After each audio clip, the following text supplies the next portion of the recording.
The Lord be with you.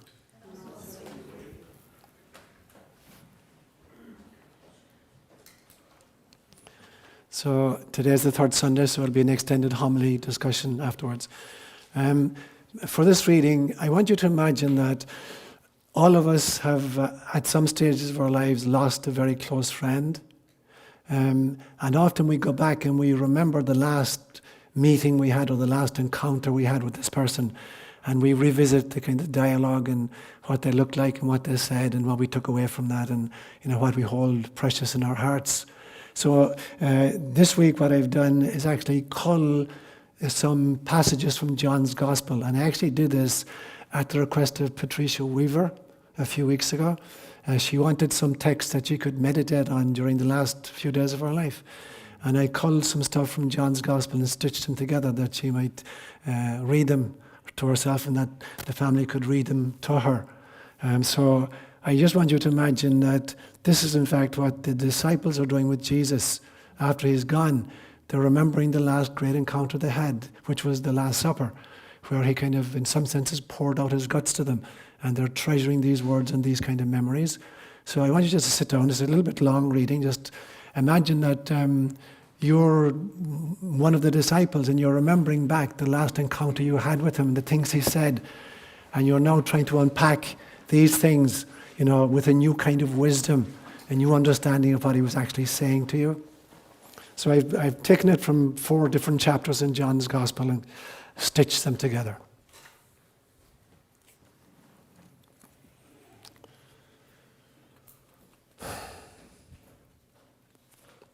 Do not let your hearts be troubled. You believe in God. Believe also in me. My Father's house has many, many rooms. If that were not so, would I have told you that I am going to prepare a place for you? And if I go and prepare a place for you, I will come back and take you to be with me so that you also may be where I am. You know the way to the place that I am going. Thomas said to him, Lord, we don't know where you're going, so how can we know the way? Jesus answered, I am the way and the truth and the life. Nobody comes to the Father except through me. If you really knew me, you would know my Father as well. From now on, you do know him and you have seen him. I will not leave you orphans. I will come to you. Before long, the world will see me no more, but you will see me, because I live. And because I live, you also will live. On that day, you will realize that I am in my Father, and you are in me, and I am in you. Peace I leave with you. My peace I give you. I do not give to you as the world gives. Do not let your hearts be troubled, and do not be afraid. You heard me say, I am going away, and I'm coming back to you. If you loved me, you would be glad that I am going to the Father, for the Father is greater than I. I have told you now before it happens, so that when it does happen, you may believe. Jesus went on to say, in a little while you will see me no more, and then after a little while you will see me again. At this, some of the disciples said to each other, what does he mean by saying, in a little while you will see me no more, and then after a little while you will see me again? They kept asking, what does he mean by a little while? We don't understand what he's saying. Jesus saw that they wanted to ask him about this, so he said to them, are you asking one another what I meant when I said, in a little while you will see me no more, and then after a little while you will see me? Very truly I tell you, you will weep and mourn while the world rejoices. You will grieve, but your grief will turn to joy. A woman giving birth to a child has pain because her time has come. But when her baby is born, she forgets the anguish because of her joy that a child has been born into the world. So with you. Now is your time of grief, but I will see you again and you will rejoice, and nobody will take away your joy. A gospel inspired by God.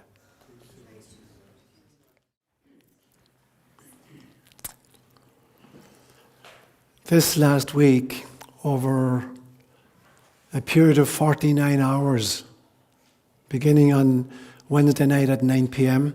and ending on Friday night at 10 p.m., we lost 3 of our COJ stars.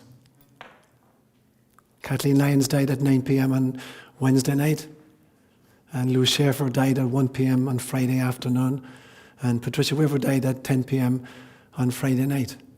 3 luminaries of COJ. Each of them has received a great reward, and heaven has had a great harvest, and COJ has sustained a great loss. So how do we proceed, with that kind of a culling going on? Over the last day and a half, I've spent a lot of time thinking and meditating on this, and I have the impression it's almost like we're like the disciples on the day of Ascension, standing on the mountainside, and Jesus Christ has just ascended and is lost in a cloud of luminosity. And we're standing on the mountainside, more or less saying, what do we do now? It's like the group is leaderless and kind of missionless and doesn't understand what lies ahead and where we proceed from here. But I remember on that particular occasion, you find in the Acts of the Apostles in chapter 1 in verse 14, we find out exactly what happened. We find out that Mary, the mother of Jesus, gathered this brood together, and they went back up to the upper room where just a few weeks before they had celebrated the Last Supper with Jesus, at a time when he'd instituted the great sacraments of Eucharist and priesthood and the forgotten sacrament of washing the feet. She gathered them back up there and she held them in prayer. That this woman who, under the influence of the Holy Spirit, had conceived the physical child, Jesus, was now conceiving again the Jesus movement. And she held them together until the Spirit came back down at Pentecost. So having formed him in her physical womb, she formed the Jesus movement in the womb of her wisdom. So there was somebody there holding the group until Spirit arrived, and they've understood for the first time the meaning of all these words that he had spoken to them, not just at the Last Supper, but for the 3 years in which he walked among them. And that was the sense they have, and the sense I have today. We stay in prayer and we watch for and wait for the coming of Spirit to lead us forward into the next phase. And so I want to just this morning talk about 3 points, because this ascension and the subsequent gathering by Mary of the group waiting for the Spirit to come, this wasn't actually the first time that Jesus had done this to them. There was a trial run he had done some weeks previously. So the 3 points I'll make this morning will be this. I'm going to talk about the trial run, and then I'm going to talk about passing the baton, and then thirdly about unpacking the fractal. So the first piece, there was a trial run in which Jesus prepared them for the sequelae to his ascension. And you find it in the Gospel of John in chapter 20. And the story basically is this. In John's Gospel, you get the impression that Jesus just made basically 4 post-resurrection appearances. The first one was to Mary of Magdala at the tomb on the Sunday morning. And the second one was they were gathered in the upper room, and he came into the room and Thomas wasn't with them. And then the third time he came back and Thomas was with them. And the fourth one, which was the final one according to John's Gospel, was very interesting. It happened at the lakeside. And the story was this, we get the impression that Jesus was, after his resurrection, just was hanging out with the disciples and walking around with them all the time. In fact, he made very just sporadic appearances. And for the main part, he was missing and they were left to their own devices.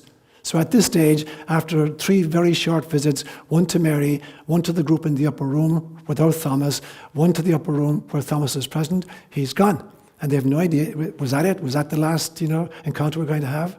And so days went by and weeks went by, and finally they had no idea what they were going to do. And so finally Peter says, I don't know about you guys, I'm going back to what I used to do. I'm going back to being a fisherman. And there's a group with them and says, okay, we'll go with you. Because basically they were mainly fishermen. So they went off fishing. And they were fishing at night. There were 7 of them in the boat fishing together. And it was, we say in Swahili, a bure safari, a useless journey. Nothing happened. They got caught no fish. But towards the dawn, they see a figure on the shore. And the figure is on a bluff. And he shouts out, my children, have you caught anything? And they're very disgruntledly saying, no. He says, cast your nets out to the starboard side and I think you'll get something. Now, this wasn't that unusual because somebody on a bluff would actually had a better idea of what was in the ocean than somebody right down at ground zero. So they cast their nets to the starboard side and they took in this extraordinary haul of fish. And then John recognized it. He says, it's the Lord. And Peter said, it's the Lord? And Peter was naked. So being Peter, being the wise man he was, he puts his clothes on and then he dives into the water and swims ashore. The rest of them, probably naked as well, they just rowed their boat in. And there's Jesus. He's prepared breakfast for them. But there's a strange thing. He doesn't have enough food to go around. You wonder, why was this? This is a guy who fed 5,000 people with 2 loaves of bread and 5 fish. He doesn't have enough food for 7 people. So he says, go onto the boat and pick some of the fish you've just caught yourself. And Peter goes onto the boat. It's a weird story. Imagine they're hungry, but Peter doesn't just take a bunch of fish and come back for breakfast. He starts counting the fish. And there's 153 of them. Now, this is a highly symbolic number.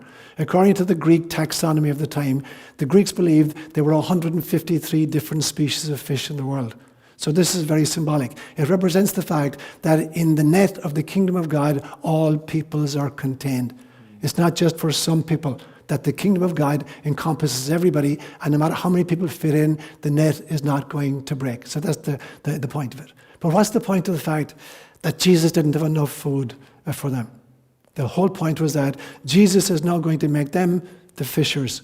He's going to pass on the baton. Up to now, he had been the one feeding them, providing the food, physically, psychologically, and spiritually. Now he's saying to them, it's your turn now, guys. I'm passing on the baton to you. You're not going to see me anymore. Now you are going to be fishers of people. So that's the second point I want to make this morning. What does passing the baton look like for COJ right now? What is the invitation of this culling that we've experienced in this last week as a COJ community, where 3 of our star performers have been taken from us? What's the invitation there? And the invitation, it seems to me, is that the baton is being handed on to us, that we are being invited as members of COJ, and not just as members of COJ, but as human beings on the planet, to open our hearts even more to what our purpose is and the love that we're meant to spread through the world. In order to do that, we have to realize that we're in a relay race. This is not a marathon journey that you're on your own, where you're running and running and running with no baton to pass on to anybody, hoping terribly to stave off death as long as you can. This is a relay race. And there are 5 stages to this relay race. The first stage, the first runner is life. And the second runner is death. And the third runner is resurrection. And the fourth runner is ascension. And the fifth runner is Pentecost. And we're meant to run all these phases of the life, to pass on this baton and to keep this alive. And so to understand, there can be no life if there isn't death. And there can't be any resurrection, if there isn't death. And there can't be any ascension if there isn't resurrection. And there can't be any Pentecost if there's not ascension. So all of these are parts. They're all parts of the very, very same race. None of them privileged over the other. They're all parts of what we've signed up to do. And so we head into the next phase of the race. We take the baton and we run with the next phase of the race, which is the third point I want to make. I want to say unpacking the fractal. Because not only is this a relay race, it is a fractal relay race. A fractal is a pattern that repeats at an infinite number of scales. So for instance, you could say that if you take an atom with its nucleus and a bunch of electrons, whirling about it, that's a fractal of, say, a planet with a bunch of moons circling it, or a sun with a bunch of planets circling it, or a galaxy with a bunch of solar systems circling it, or a universe with a bunch of galaxies circling it. So a fractal is a pattern that repeats at an infinite number of scales. And this relay race of ours is a fractal. It's a fractal because we're not just passing on the baton to the next generation of, spiritual people. So we die off and we pass on the baton as we die to the next group of people. It's not just that. It involves that, but it's not just that. It also means, because it's fractal, that you pass the baton on to yourself in subsequent incarnations.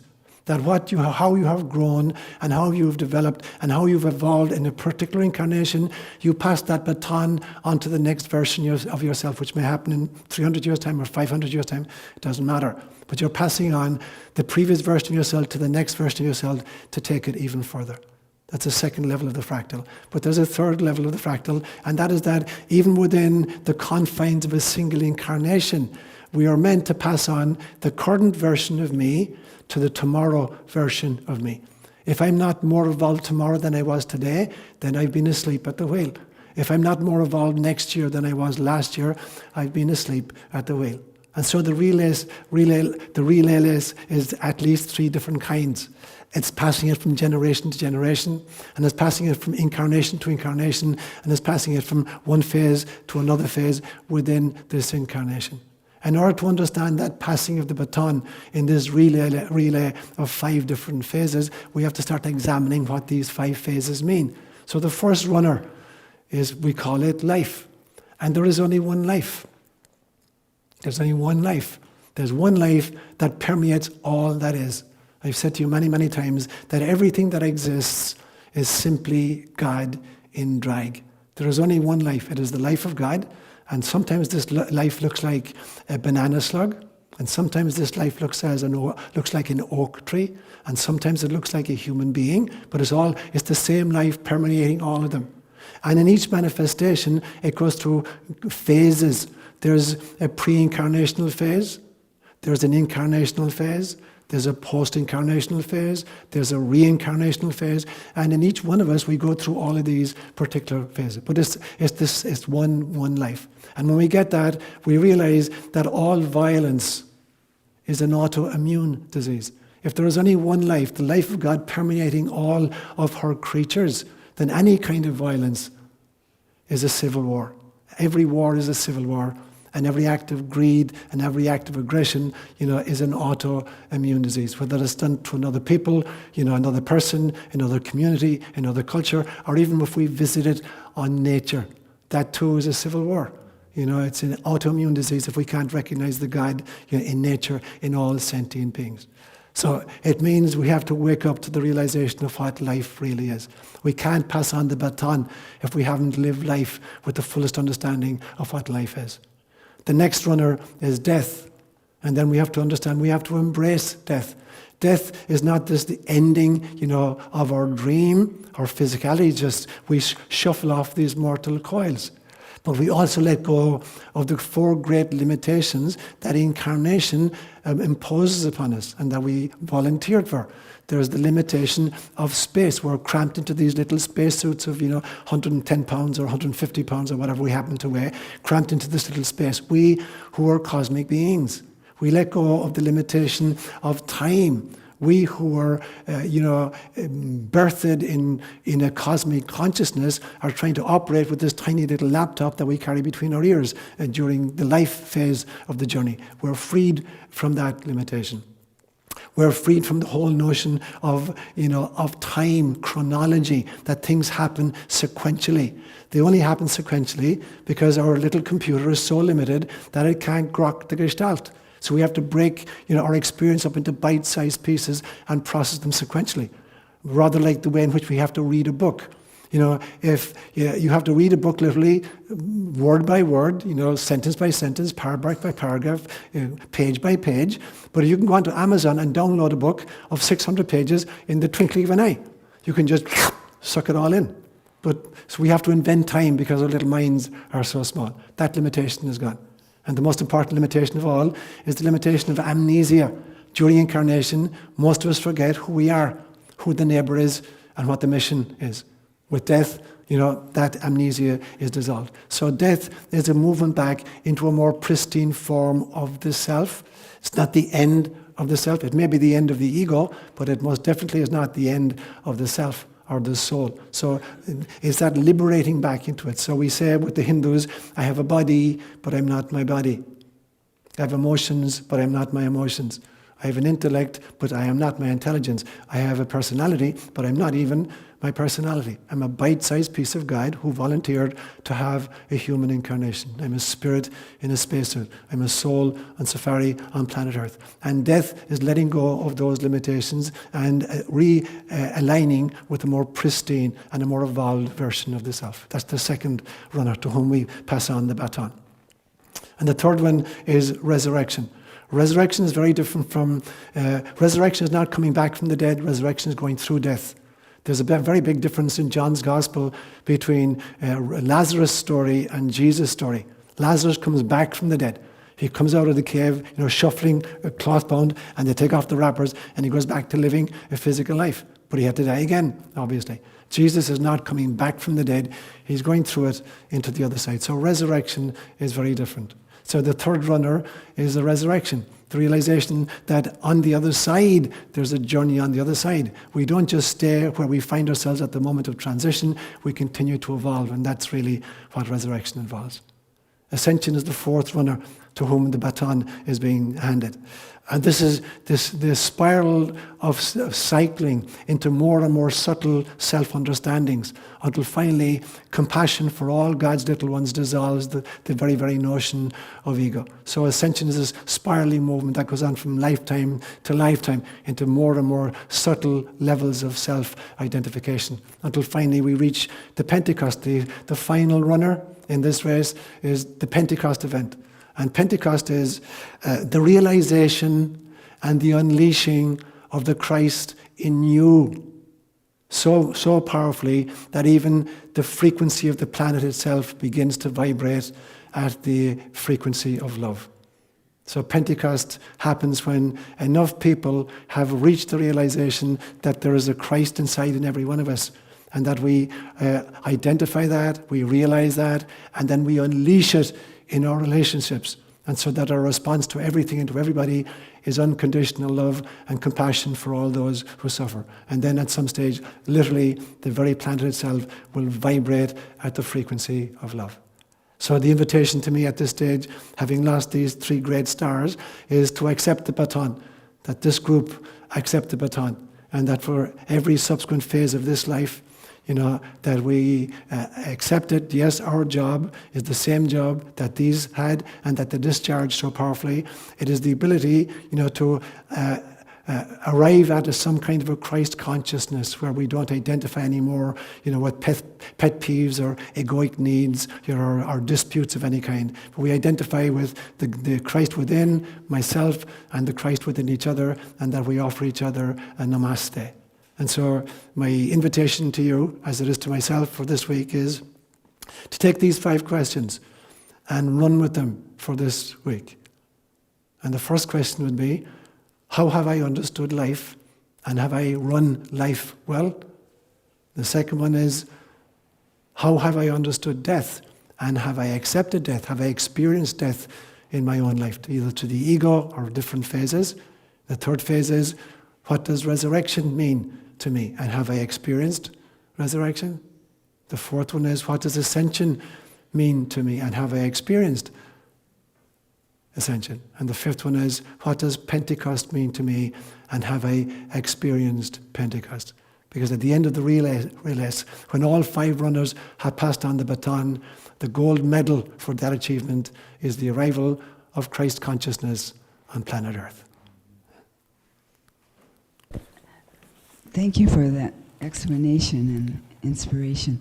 I didn't understand when you say, have we experienced ascension or have we experienced Pentecost?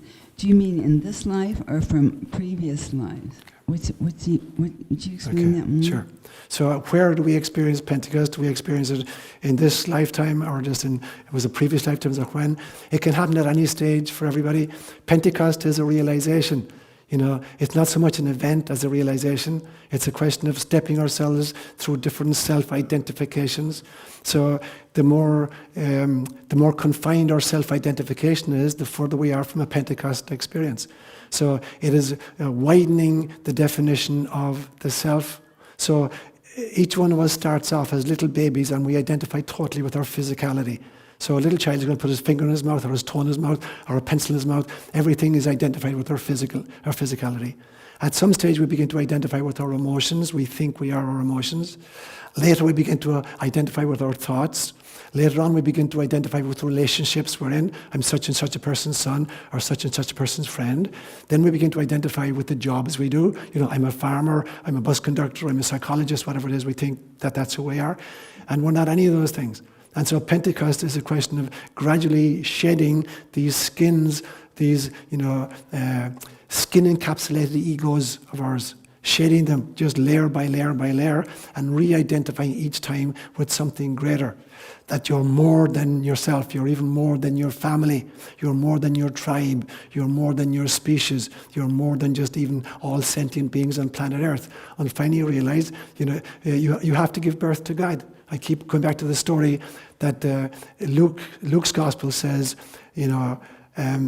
has Christ saying, you must be compassionate as your heavenly Father is compassionate. Now, the interesting thing is, although Luke is writing in Greek, Jesus was speaking in Aramaic. And the word that he uses in Greek, in Aramaic, the word for compassion is rachamim. And rachamim literally means a womb. It's the plural for the word for a womb. And the word that's translated into English as Father, our Father in heaven, is actually much better translated. The word is abun. The word is much better translated as birthing principle of the cosmos, that which gives life to all that is, that which is the source of all manifestation. So here's what Christ is saying. You must be womb-like, just as the source of all that is womb-like. So what is a womb?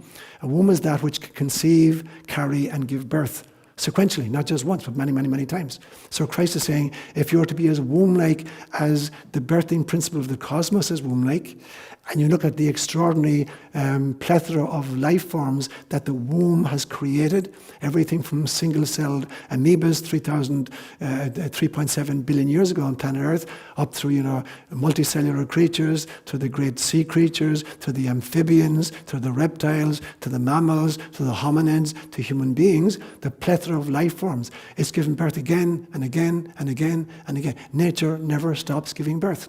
And Christ says, you can't stop giving birth until you give birth to God. You've given birth firstly to a physical body. You gave birth to an ego. You gave birth to emotions. You gave birth to ideas. You gave birth to a profession. You gave birth to relationships. You gave birth to tribal affiliation. You gave birth to kind of, being part of a church group or whatever. None of these are who you are.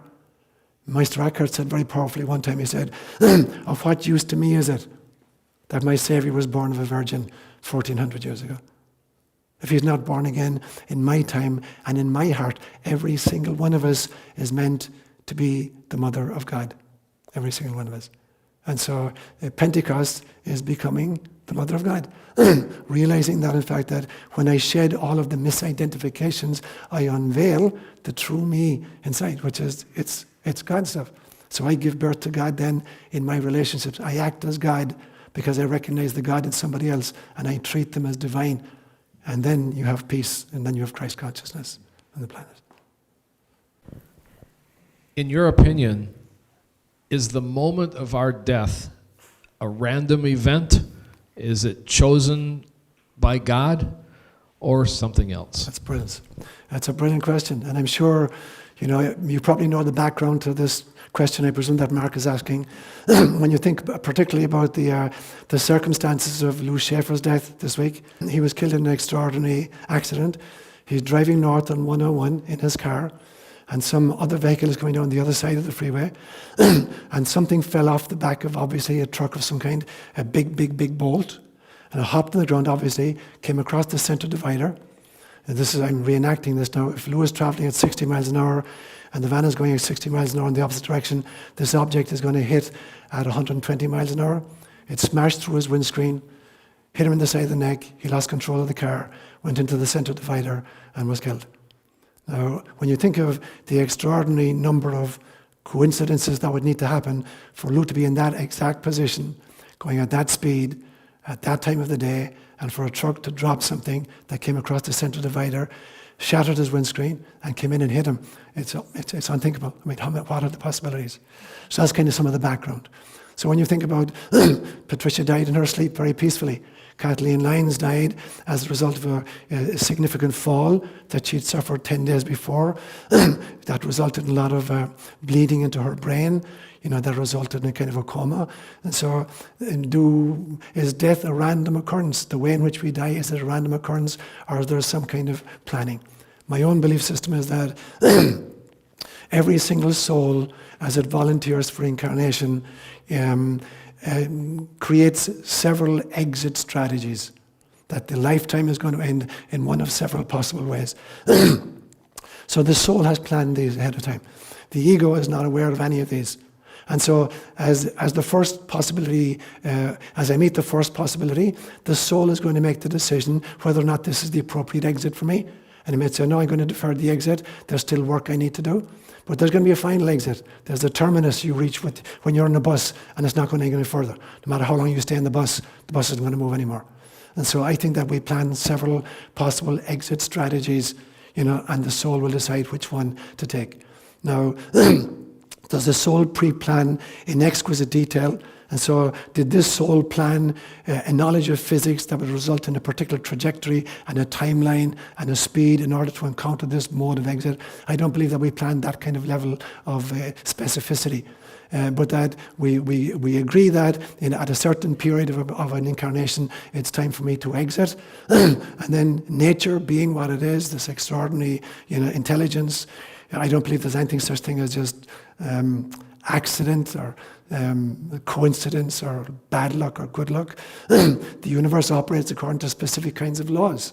So it's a clockwork universe in some senses, and all the laws of physics pertain, and all the laws of psychology pertain, and the laws of sociology, particular interactions. And so there are more or less the likelihood of an exit happening in a particular modality than another. So I don't believe that we plan the specifics of it, but that we plan the time around which we're ready to let go. I found it extremely comforting to learn that of this possibility that when people, first of all, that we plan a strategy before we incarnate, but secondly, that if we are involved in some type of violent accident, and whether it be a plane, a car, or whatever, that often the soul will leave the moment before it occurs. So that, and the purpose of that, I understand, is to relieve them of the dealing with that degree of trauma in the afterlife. Would you agree with that? Absolutely, totally. Because the truth is, the soul has an understanding of a situation that the ego does not have. And so I think that very often in violent accidents of that nature, that the soul actually has disassociated from the body. Mm-hmm. That's one of the things I say a lot when I'm working with the dying, because of an experience I had myself in Kenya when I was very, very close to death. On one occasion, I had typhoid. I didn't realize. I thought I had malaria. I was treating myself for malaria. Oh, yeah. I lived in a very remote area. So I'm lying in bed, literally, I thought I was dying. And the nearest other missionary was several hours away. So I was there for myself for 10 or 11 days. I thought I was dying. And with typhoid, the whole body is shaking, your fevers and sweating and all this kind of stuff. And all of a sudden, I hear this voice deep, deep inside me that said to me, your body is doing what bodies are built to do, but you're not your body. Your emotions are doing what emotions are built to do, but you're not your emotions. And your mind is doing what minds are built to do, but you're not your mind. And there was this extraordinary calm, came at a deep, deep, deep level. My body continued to do what it was doing, my emotions, even my mind did. But there was a deeper part of me which was totally imperturbable. And so I like to say that a lot when I'm working with people who are dying. The body has its own intelligence. And the intelligence of the body rails against its annihilation. And so whatever it needs to do to try to reconstitute yourself, it does it. So the body's intelligence is experiencing distress of various kinds, but the soul is not. The soul is witnessing what the body is doing, but is not identified anymore with it. So I think in moments like that, the soul has a pre-knowledge of what is just about to occur, and the soul disengages and witnesses, and then the body's intelligence takes over, and what appears to be distress or suffering is just the natural intelligence of the body trying to deal with some kind of an insult. Mm-hmm. Yeah. Can I ask one more question? It's a little off, but sometimes I think, gee, we think we on planet Earth are it, but in afterlife, I mean, we are, and maybe they have their own God or gods or creators or whatever in other planets or universes, and I wondered, do you think every universe has their own, or planet has their own heaven, afterlife, and structure like that? Okay. It's a great question, Seán. So, I mean, the truth is, when Christ made this statement in John's Gospel, in my Father's house there are many mansions. If it were not so, I wouldn't have told you I go to prepare a place for you. So, what mansion do we inhabit? We inhabit the mansion which is resonant with the frequency that we've achieved at a soul level in any one lifetime. So I think there are a multiplicity of consciousnesses out there, only very few of which are actually in some kind of an incarnated form. So the dying process is not just about, disassociating from the physical spacesuit in which we find ourselves. There are several levels to the dying process. So sometimes they're called deactivations. You deactivate the physical spacesuit, and now there's a corpse lying on a table. But there's some part of the system which has escaped. The energy body, the etheric body, what some people call the energosoma. That has to deactivate at some stage as well. So that's almost like a doppelganger. The energy body is almost like a doppelganger of the physical body. It's slightly different, but we begin to identify with it for a period after we've shed the physical one. We have to learn to deactivate that, to identify with that. So there's an infinite number of gradations of consciousnesses available to us. And so in different universes, different planets, different extraterrestrial groups, different animals, we all have our own level of consciousness. And we will resonate with that level of consciousness that we've achieved during a lifetime, where we transition from the spacesuit into a non-physical form. The level of consciousness and the frequency at which we operate determines, what we're going to experience and where we feel at home. And so when Christ talks about the many mansions, there's an infinite gradation, depending on what our consciousness level is like. So Johanna was next, and then Jerry. Over the last few days, there's a saying that keeps going through my head, and that is, death is not the snuffing out of a life, but putting out the light because the dawn has come. That's beautiful, beautiful. And when you were talking about the effect that all this could have and is having in our community and the ways we could deal with it, I think one of the ways is to really look each other in the eye and recognize that we're all here, we're still here, and open our hearts to each other, because we're still on the path together. Absolutely. We can remember them in our own ways, and we are on the path at the same time. That's beautiful, Joanna. So Jerry was next, and then Bonnie. Sorry, grab this, Jerry. This is a little bit beside the issue, but I was struck when you quoted that the only way to the Father is through me. Yes. Now, this is an issue in our immediate family because Rita's youngest daughter refuses to accept the fact that anybody except people who believe in Jesus Christ are going to get salvation or what have you. So how do you unpack that? That's brilliant, Jerry, brilliant. So I remember many, many years ago, and there were some people who were actually present. I think Marty and Ryan was there. I was invited in the Presbyterian Church in Palo Alto to give a series of lectures on Jesus, over 5 weeks, 5 different lectures. And I called the whole series, Will the Real Jesus Please Stand Up?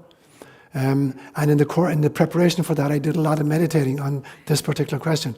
And it is really powerful, visionary experience in preparation for that, Jerry, where I had an encounter with the Christ. And I asked him, I said, did you say nobody can come to the Father except through me? I am the way, the truth, and the life. And he said, yes, I did. And then spontaneously he went on, he said, and the Buddha is the only way to the Father.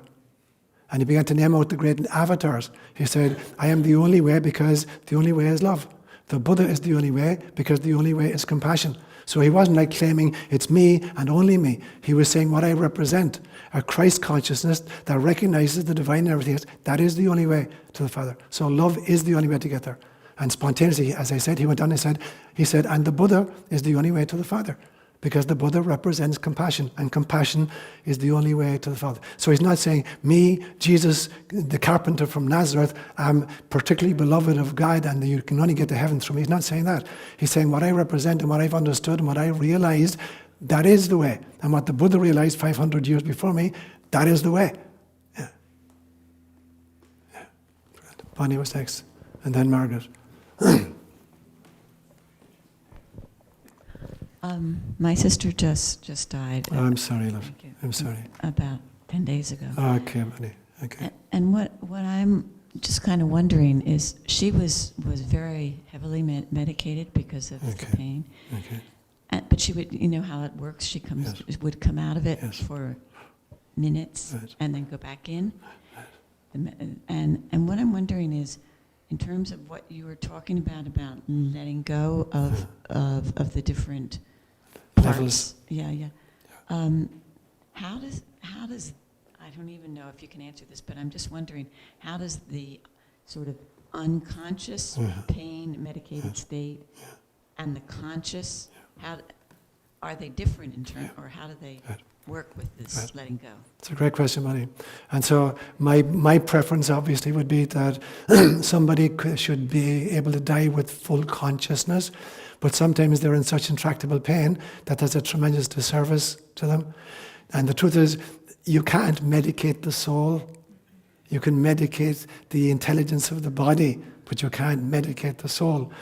So even if, the body appears to be totally out of it and it is not interactive and therefore it is not somehow consciously letting go, the soul cannot be medicated and the soul is consciously letting go. So for me, you have to titrate it or try to dance between, is this person in such intractable pain that actually their pain is getting in the way of their transitioning, in the sense of being able to focus on it. And so in that instance, medication is what's called for.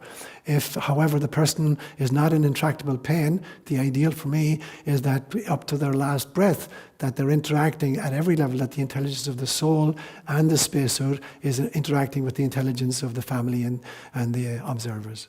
Yeah. So, Margaret was first and then Tom. I find it very interesting when you spoke that when we decide to come into, we have plans. Yes. There might be several plans for our demise. I have experienced twice in my life where I thought, nope, this is it. That's it. I'm still here. Yeah, absolutely. So I guess Yeah. there's another one. Absolutely. Yeah. I find that very interesting. That's brilliant. It's absolutely right, Margaret. Yeah, we allow ourselves many, many exit strategies because the soul isn't yet convinced that the body or the ego have accomplished their mission. It's going to give it as much chance as it needs. Yeah, Tom. This, I guess, is reflecting back to the previous question, but I'm not worried about going through pain when I die, because I think I can learn something there. Okay. And it's set up so I can learn something. But I have, I'm old enough, so I have friends, I have acquaintances that are either in deep dementia or in deep Alzheimer's. And I don't see the use of that. I don't know what they can do. I know some people in psychology do things in comas because they are aware of what's going on around them, even though they appear to be in a coma. But when you don't have use of your intellect at all, I think the gist of my question is obvious. If you could comment on it, I would appreciate it. Okay. So I differentiate always, Tom, between, there are two kinds of intelligence always locked inside in any organism. There's the intelligence of the organism itself in its evolutionary trajectory. Rocks have an intelligence whereby they're able to respond to environmental issues. So sunlight, they'll respond to sunlight. They'll respond to weathering. They'll respond to watering. They'll respond to wind. So a rock has a level of self-awareness that allows it to respond environmentally, through chemically. Reptiles have an ability to respond to life, through, their sensorium and understanding what's dangerous and what's good looking and what's food. Mammals have the ability to respond to life with the limbic system, that there's emotions involved. They can exercise emotions. They're the first life form that raise their kids. Reptiles don't raise their kids. Reptiles will lay eggs, and that's it. That's their commitment. Mammals, raise their young, and they're able to dream as well. So each level of awareness brings new gifts with it. But every single organism will have two kinds of intelligence. There's the native intelligence of the organism as it evolved on this planet, and then there's the soul that comes in. And I believe everything is ensouled. I believe that every leaf on every tree has a soul. So there's a soul to a leaf, there's a soul to a twig, there's a soul to a branch, there's a soul to a limb, there's a soul to a particular tree, there's a soul to a forest. We live in these concatenation, or these concentric circles of preconception contracts, where there's a soul. The United States of America has a soul as a country. Your family has a soul as a family. You have a soul as an individual person. Every atom in your body is intelligent. And so there's some kind of intelligence, orchestrating its movements. So the question then becomes, can you differentiate between the eternal, ineffable, that which cannot be destroyed, that which was never born part of you, and that which has a shelf life? And you're watching somebody suffer with dementia. My father had dementia for the last 6 years of his life. And so I'm totally convinced that in situations like that, the spacesuit is inadequate, for the expressing that the soul is capable of doing. It's a broken vessel. It's like, a radio that you can't fine tune anymore. You can't get a signal. The physical thing is there, it's making noises of various kinds, but the frequency, it can't pick up the particular frequency.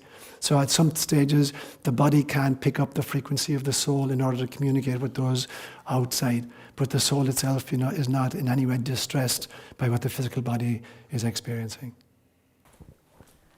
So my question had something to do with what Margaret Park was talking about. It had to do with whether you felt, and as I asked the question, I realized the complexity of it, that people die when the mission is complete. But then if I think of a small child dying from a bomb in Syria, a toddler, is that a mission? Yes, absolutely. It is a mission, and the mission is to wake us up to the ridiculousness of warfare, that little children are dying because of our greed, because of our separation from self, separation from God, and separation from other. I think all of these little kids who volunteer for that level of a truncated incarnation are saying, for God's sake, will you wake up, look at what you're doing. And for the soul, that little lifetime of, 6 months or a year and a half or whatever, is just, that's the sacrifice, that's the gift they're going to give to us. But it seems like we're so asleep at the wheel that, the fact that literally at this stage, hundreds of millions of little babies have been killed by human greed and human aggression. We still are not awake. So there's going to be more people needed to do it. Yeah. But you feel that the mission is a person at death. It's because a mission is complete. Absolutely. Yeah. And very often the mission is for those left behind. It's not so much for the child, I've accomplished something, I've achieved something. It's not that the child has achieved much, it's that the child has left a gift to others. You open this package, you read this letter and find out what it's saying. But we also see so many people. We also see so many people who seem to live an extremely long time with the same sort of illness that someone else does. And is that part of that still unfolding? Yeah. I think, I created this formula a long time ago. I've run it by you a few times. The 6 factors of illness, I believe, that every illness has these 6 factors. They're distributed, they're weighted very differently. And so the first factor is a genetical predisposition. I get an illness because maybe 10% of it is because of genetic predisposition. The second factor is environment. Both the in utero experience of the little baby developing in the mother's womb, the family into which I was born, the food I ate, environment. The third one is personal lifestyle. Am I a smoker? Am I a heavy drinker? Do I exercise? The fourth one is personal belief system. Or how do I think about stuff? Am I a prejudiced kind of angry person, or am I a loving, compassionate person? The fifth one, I believe, is karma, that we sign up for particular kinds of circumstances in order to learn something. And sometimes that's signing up for even a debilitating illness over a prolonged period of time.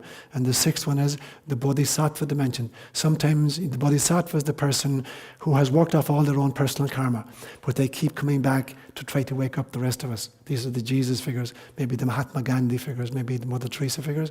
So there's a bit of the bodhisattva in every one of us, to the extent that we can be altruistic or compassionate and put others in front of self. And so when you look at any illness, it'll be composed of these 6 pieces. They'll be weighted differently in different illnesses for different people. But even a prolonged illness may be a gift to a family in order to help them exercise compassion, or to a medical system in order to study an illness and try to come up with a solution. So it may be a gift that the person is giving to the wider community. Yeah. Susie, and then Rosie.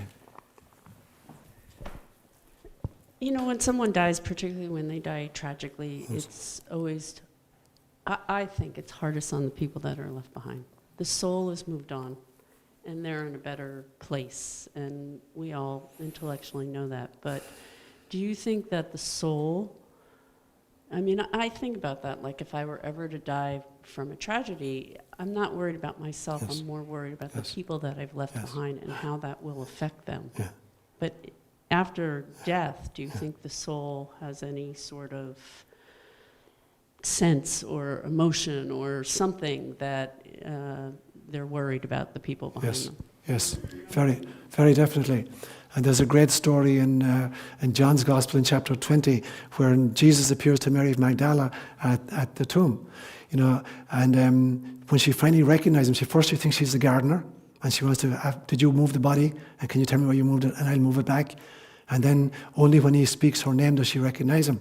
So that's what I mean by the doppelganger effect, that there's the body, the self, which is separated from the physical body, looks quite like, but is significantly different from, and so he's not recognized very often. But when he speaks her name, she recognizes him. And then she flings herself at him, she's clinging to him. And he says a very strange thing. He says, Mary, do not cling to me, because I haven't yet ascended to my Father, but rather go and tell my brothers and sisters that I'll go ahead of them into Galilee and they'll meet me there. And so I think a soul can be held captive in one of 2 ways.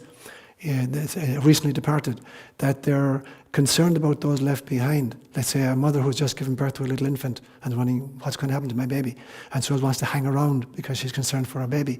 And the other is that people left behind won't let the person go, the person who's transitioning. Please don't leave us, please don't leave us. And that they're hanging on desperately, and out of concern for them, they're sticking around.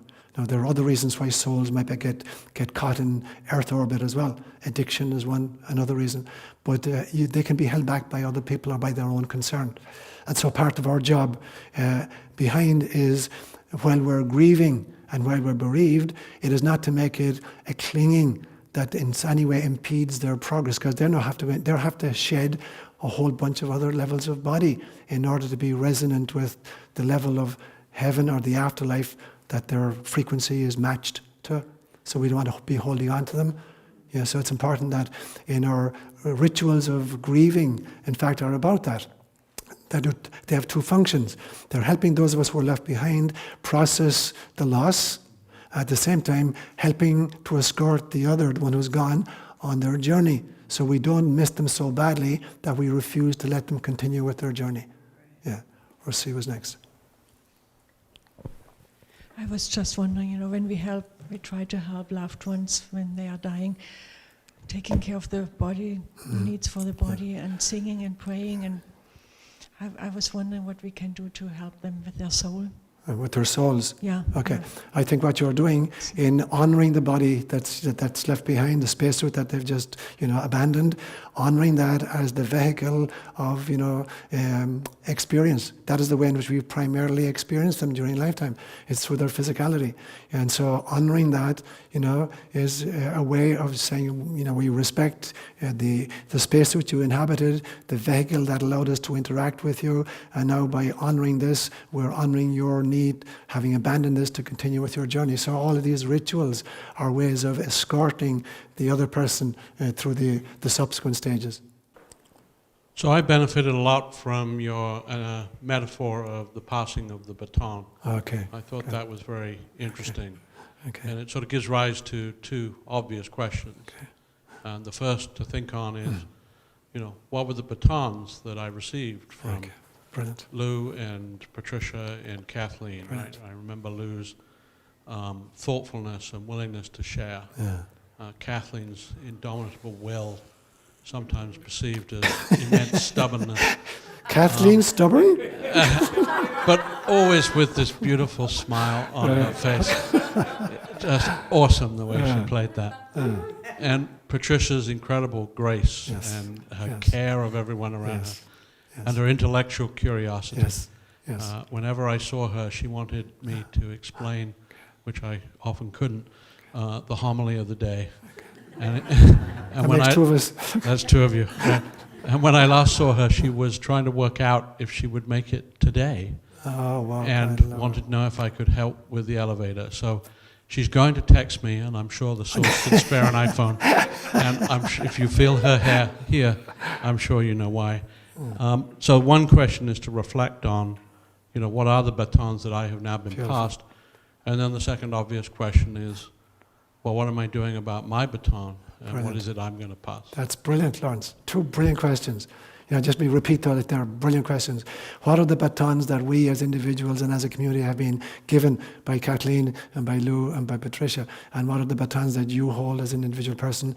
And to whom are you going to pass that on? What will be the grace that you'll give to the person who takes the running after you? Chris was next, and then Cecile.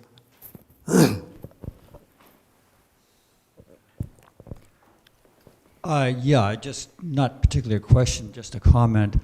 I find myself kind of torn between the basic instinct for survival and wanting to be here. And on the other hand, I'm fascinated with all the accounts of near-death experiences and so forth, and it's pretty peachy on the other side. And so I'm kind of torn between the two. If someone points a gun at me, I'm going to be afraid, So I just kind of find myself kind of aligned with something that Woody Allen said. He said, it's not that I'm afraid of dying, it's just that I don't want to be around when it happens. That's brilliant, Chris. You're absolutely right. And so it's the two intelligences resting inside in the same spacesuit. It's the intelligence of the organism that wants to survive at all costs, and there's the intelligence of this spirit that wants to be reunited with Source. So there's a beautiful passage in Paul, one of Paul's letters, where he wrestles specifically with this issue. And he says, I don't know what I want more. Do I want to stay in the body so I can preach about Jesus Christ and help a lot of other people come to the realization? Or do I want to just shed this and be with him? So there's real tug of war between wanting to be with Source and with God, and at the same time wanting to fulfill your mission. So I'm convinced that every single one of us made that decision when we incarnated. It was a volunteering to do a specific thing, which involves waking myself up, helping wake others up, and helping to create Christ consciousness on the planet. So the question I've had to ask myself every stage is, am I awake, or how much awake am I? What am I contributing to the world? Am I just greedily gathering a whole bunch of stuff for the rainy day, or am I trying to, spread love or compassion? That each one of us has to ask that every day, and the soul will know, when you've done what you've volunteered to do at this stage. So, Cecile was next. So, I just wanted to share a practice for those who recently died in the first 72 hours when the etheric body is dissolving. And it's something that Michael and I have been doing for Kathleen and Lou and Tricia. You can read to them. Yes. So if you're awake, choose something beautiful. The Gospel of John is a great choice, or something they loved. And it helps them not to really stick. They can journey and you can connect with them, but without making them try to stay. Yeah. That's beautiful, beautiful, Seán. So I know that, Carol, you had been doing that with your nephew who died, yeah? Reading some of his favourite books to him in the days afterwards. It's a beautiful practice, beautiful practice. Somebody who hasn't spoken yet? Okay, we'll go back to Bonnie then. This is. There's another message coming in. Can we just turn this off one take? Just hold one take. Don't tell me it's Kathleen. As long distance. It's not Kathleen? Should be right. That's Diane. Okay. That's where she often said. Huh? That's where Kathleen often said. Oh yeah, totally. You're in her space. You're saying move over a bit. Funny. You've been talking, and other people have suggested things that you can do to make it easier for the soul. But what if your emotions or other whatever are mixed about the person dying, and what happens if what you do is not all what will be helpful to the soul? Okay. Then are you left with guilt for making it more difficult for that soul, or what? Okay. Yeah, we face exactly the same dilemma in all of our relationships.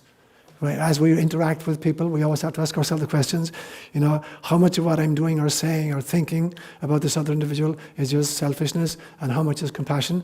So even in sociologically and interpersonally, we have faced exactly the very same thing.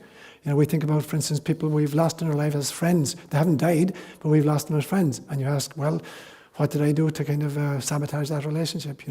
Am I guilty here? Do I need to ask for forgiveness here? Do I need to kind of change my style? It's the very same thing with those who have passed. In some senses, nothing much has changed. It's the same dynamic, with the same two characters, interacting with each other, with the same temptations to compassion, or anger. We're wrestling with the very, very same issues. So vis-a-vis those who've gone, it's the same. What's the invitation to you? What are you being invited to develop or learn here? We'll take one last question. It's 11 o'clock. Margaret, you were the last person with your hand up. When I was growing up, we attended a lot of funerals during the Second World War. Okay. And my background is Croatian and Hungarian, and I think every culture has, what would you call it? Rituals? Yeah. And I learned, when I grew up, I learned that the soul was hanging around for 3 days, and that you better behave. You better watch what you're saying, They didn't know what they were going to do to you, you just better say good things and be good for the 3 days. It obviously didn't work in your case. Yeah, it's very, very common. It is. In fact, there's almost like a tendency to overdo it, that we tend to canonize and even divinize those who've gone, while we vilify those who are still left. So the question often is, if I miss this person so badly that I wish they were back so I could do it differently, you've got a whole bunch of people in your life right now. How about we start doing it differently right now, so that when these other people exit, we don't have any regrets? Okay, thank you so much, guys. Go ahead.